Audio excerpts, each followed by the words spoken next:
राखी के राखब मान है यो सहोदर भैया। राखी के राखब मान है यो सहोदर भैया। और नहीं किछो अरमान है यो सहोदर भैया। और नहीं किछो अरमान है यो सहोदर भैया। राखी के राखब मान है यो सहोदर भैया। राखी के राखब मान है यो सहोदर भैया। प्रीतक डोरी स्नेहक बंधन करइए अहाँके अभिनंदन।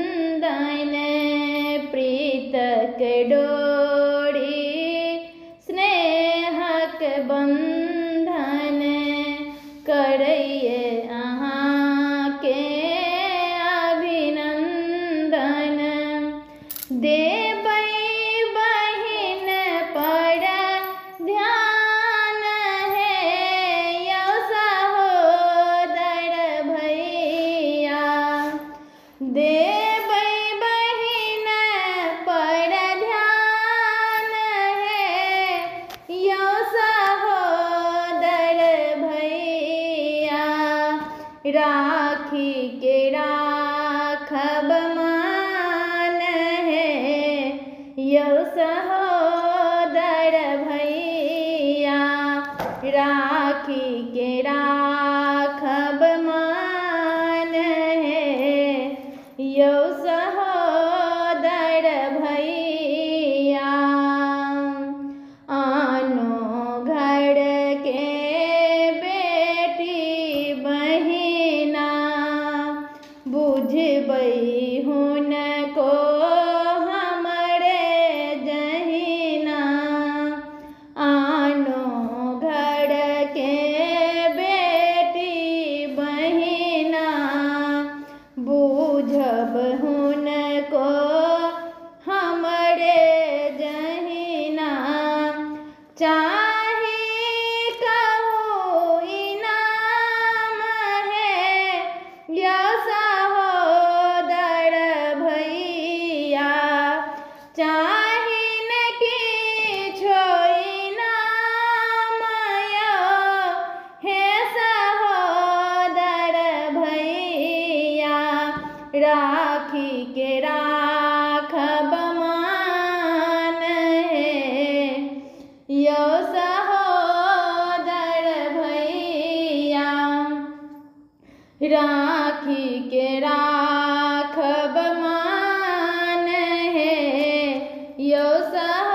यो सहोदर भैया राखी के राखब मान यो सहोदर भैया और नहीं किछु अरमान है यो सहोदर भैया और नहीं किछु अरमान है यो सहोदर भैया राखी के राखब